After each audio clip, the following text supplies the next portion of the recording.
तो गाइस आज हम स्टार्ट करने वाले हैं one of the most hyped manhwa ever यानी कि Solo Leveling. And trust me, अगर तुमने इस स्टोरी को सिर्फ हाइप समझा है then you are seriously underestimating it, क्योंकि ये सिर्फ एक ओवरपावर्ड एमसी की स्टोरी नहीं है। ये स्टोरी है एक वीक इंसान की जो बॉटम से स्टार्ट करता है और धीरे धीरे मॉन्स्टर बन जाता है। आज हम कवर करेंगे चैप्टर 1 और 2, जहाँ हम देखेंगे कैसे सुंग जिनवू एक डेंजरस रेड में फंस जाता है और बिना जाने मौत के मुंह में चला जाता है। So without wasting any time let's begin. कहानी शुरू होती है सियोल से, जो कि साउथ कोरिया में है, और हमें दिखाया जाता है एक लड़का जिसका नाम रहता है सुंग जिनवू, और वो एक ई रैंक का हंटर होता है। और वो इतना कमजोर होता है कि वो अपने आप को एक हंटर भी नहीं कह सकता था, क्योंकि हंटर कहना भी उसके लिए लज्जाजनक बात थी। और किसी भी डंजन में जाना यानी कि किसी भी गुफा में जाना जहाँ पे हंट करते हैं उसके लिए मौत के बराबर था, क्योंकि हर बार वो वहाँ से चोट खाकर ही बाहर आता था। और कैसा कभी भी नहीं हुआ जिस बार वो बिना चोट के बाहर आया हो। ये एक ऐसी जॉब है जहाँ तुम अपनी जिंदगी को खतरे में डालते हो। जिनवू बताता है कि मैं इसे इसलिए नहीं करता हूँ क्योंकि मुझे ये सब पसंद है, मैं ये सब इसलिए करता हूँ ताकि मैं अपनी माँ के इलाज का पैसा जुटा सकूं और पे कर सकूं। इसीलिए मैं आज इस हंटर गिल्ड में भी हूँ। मैं एक ऐसा मामूली इंसान हूँ जिसके पास कोई भी स्किल नहीं है, तो उसको एक हंटर ही बनना पड़ेगा। फिर हम देखते हैं दो लोगों को जो बात कर रहे होते हैं, मतलब एक कॉफी वाला भैया होता है और एक नॉर्मल बुढ़े जी होते हैं। मतलब बुढ़ा तो नहीं लग रहा है उतना, नॉर्मल बंदा है। तो कॉफी वाला भाई बोल रहा होता है आपके हज के रेट के लिए गुड लक। तो वो बंदा भी कहता है धन्यवाद धन्यवाद। तभी कोई उसको बुलाता है, कहता है हेलो किम, क्या हालचाल है तुम्हारे, बहुत समय हो गया एक दूसरे से मिले हुए। तो बुढ़े अंकल कहते हैं अरे बिग, तुम यहाँ क्या कर रहे हो, तुमने तो हंटर की जॉब छोड़ दी थी ना, अब तुम हंटर वाला काम नहीं करने वाले थे। उसके सामने वाला नीले कपड़े वाला बंदा कहता है कि अरे हाँ मैं छोड़ देता, लेकिन मेरी वाइफ प्रेग्नेंट है, अब हमारा दूसरा बच्चा होने वाला है, तो हमें अब ये करना ही पड़ेगा। तो बुढ़े अंकल कहते हैं हाँ भाई ये सही बात है, क्योंकि अगर हम लोग रेड करते हैं तो उससे जो खजाना मिलता है ना वो कोई कम नहीं है, बहुत ज्यादा है, लेकिन इसके लिए हमें अपनी जिंदगी दांव पे लगानी पड़ती है हर बार। तो ग्रीन कपड़े वाला बंदा कहता है अरे यार बहुत समय हो गया मेरे को ये सब काम किए हुए, तो मुझको लगता है मेरी स्किल्स भी अब थोड़ी कमजोर हो चुकी हैं, और वो पहले से ही खराब थी, इस ब्रेक के बाद तो और भी घटिया हो चुकी होंगी। तभी देखते हैं हम लोग सुंग जिनवू आ रखा होता है उधर ही, और सब उसको बोल रहे होते हैं कि सुंग तुम आ चुके हो यहाँ पे,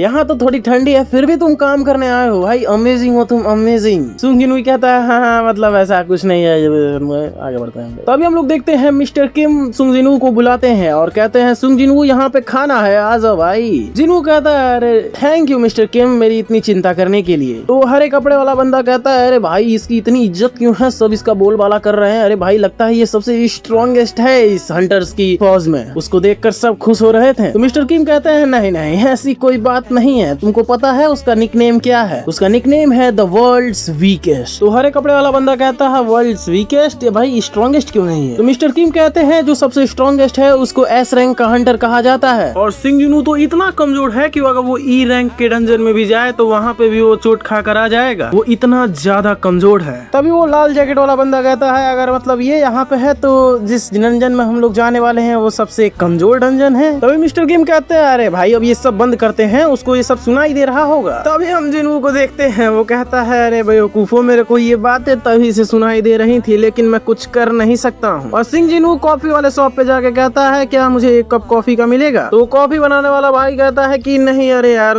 सारी कॉफी खत्म हो गई है, नहीं है कॉफी, रहने दो भाई, नहीं है कॉफी नहीं है। जिनवू कॉफी न मिलने के कारण भी उदास हो जाता है, कहता है कि इतना बैड लक है कि मेरे को अब कॉफी भी नहीं मिलेगी एक कप। तभी हम एक लड़की को देखते हैं जो चिल्ला के बोल रही होती है कि अरे जिनवू तुमको फिर से चोट कैसे लग गई। जिनवू कहता है कि लगता है मिस जूहे भी इस रेड में हिस्सा ले रही है। जूहे कहती है हाँ हाँ लेकिन ये सब छोड़ो, तुम्हारे चेहरे पे ये चोट कैसे लग गई है। तो जिनवू कहता है ज्यादा कुछ नहीं, वो जब बस मैं हंट कर रहा था ना तो उसी में लग गया मेरे को। भाई मतलब ये लड़की जिनवू के प्रति कंसर्न तो दिखा रही होती है। जूहे कहती है क्या तुम हॉस्पिटल गए थे। जिनवू कहता है मैं गया था, हम एक ई रैंक के डंजन में गए थे जिसमें केवल मेरे को ही चोट लगी है। तो वो लड़की कहती है आखिर ये पॉसिबल कैसे है। तो जिनवू कहता है वहाँ पे सभी मेरे से पावरफुल और स्ट्रॉन्ग फाइटर्स थे, तो उन्होंने कोई हीलर नहीं लेके गया, उस वजह से मेरे को ऐसे चोट लग गई है। मतलब ये दोनों बातें कर ही रहे होते हैं, एक दूसरे के प्रति कंसर्न दिखाई रहे होते हैं। तभी जिनवू कहता है लगता है अब सब तैयार हो रहे हैं, अब हमें भी चलना चाहिए। तो वो लड़की भी कहती है चलते हैं हम लोग। तभी एक बंदा सामने आके कहता है सब सुनो, क्या मैं इस रेड का पार्टी लीडर बनूं। और पता है कि ये कहने का कोई मतलब नहीं है क्योंकि यहाँ पे सबसे ज्यादा क्वालिफाइड मैं ही हूँ, लेकिन फिर भी तुम लोगों से पूछ लेते हैं कितने लोग तैयार है मेरे बनने से। तो भाई सबको कोई चिंता नहीं होती है, सब तैयार हो जाते हैं और वो सब डंजन में एंटर करते हैं। और वो सब जब एंटर कर जाते हैं तो बाहर वो दोनों कॉफी बॉयज बात कर रहे होते हैं कि सब चले गए, और मुझे समझ में नहीं आ रहा है आखिर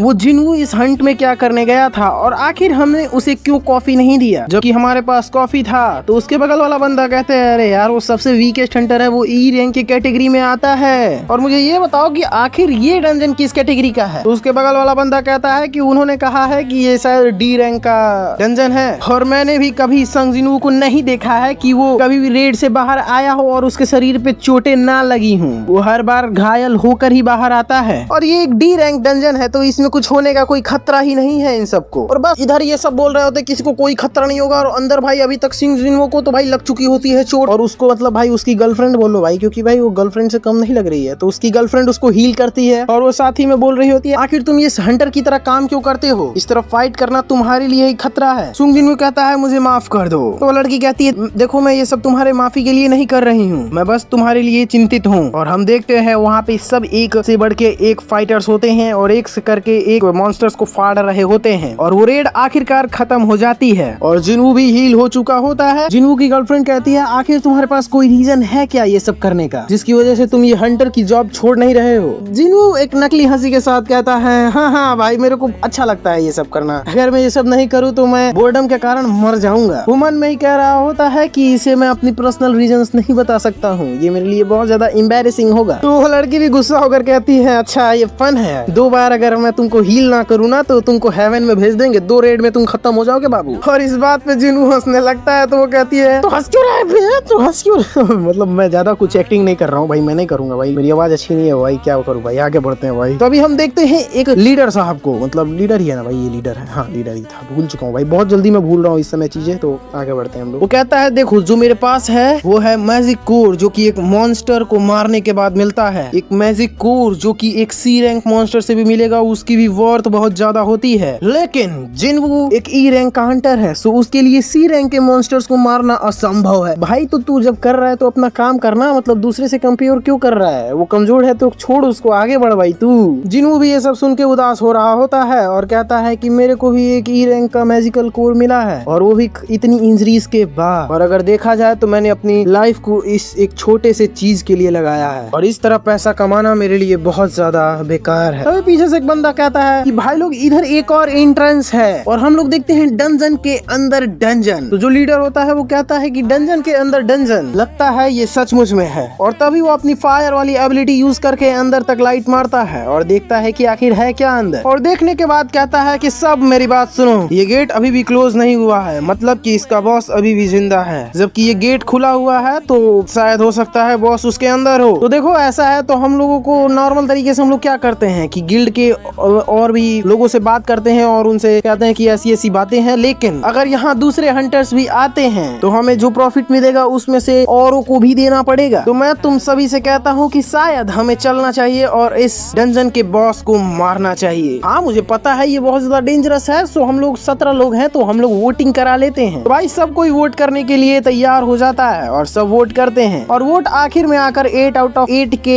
रेशियो में रुक जाता है और जिन्वू की गर्लफ्रेंड बोलती है कि मैं नहीं जाने वाली हूँ, मतलब उसका आंसर ना होता है। और लास्ट में कौन बचा होता है, लास्ट में बचा होता है हमारा जिन्वू, और सब बोल रहे होते हैं कि सब कुछ अब संग जिन्वू के वोट पे बचा हुआ है कि आखिर वो क्या चाहता है, क्या हमें जाना चाहिए या नहीं जाना चाहिए। जिन्वू मन में ही सोच रहा होता है कि मेरे पास उतना पैसा भी नहीं है और मुझे अपने बहन के कॉलेज के लिए भी पैसे जुटाने हैं और मेरी माँ भी बीमार है और मैं अपने परिवार के लिए जाने वाला हूँ। और वो सबसे कह देता है मैं जा रहा हूँ, यानी कि वो सब उस डंजन में जाने वाले होते हैं। और फिर संग जिन्वू कहता है कि बस ये आखिरी बार मैं ये कर लेता हूँ। और फिर संग जिन्वू कहता है बस एक बार और मैं कर लेता हूँ। And that was the beginning of संग जिन्वूज नाइटमेयर। अब स्टोरी और भी क्रेजी होने वाली है। अगर तुम्हें ये वीडियो पसंद आई हो देन चैनल को सब्सक्राइब कर लो, बिकॉज यहाँ हम ऐसे ही इंसेन मानवा एक्सप्लेनेशन लाते रहते हैं। और अगर तुम हॉरर मांगा एंजॉय करते हो, राइट साइड में क्लिक करके देखो डिसॉल्विंग क्लासरूम की वीडियो, और या फिर अगर सोलो लेवलिंग का पार्ट 2 अपलोड हो चुकी है तो लेफ्ट साइड में क्लिक करो और continue this journey with me. See you in the next one. Take care titans.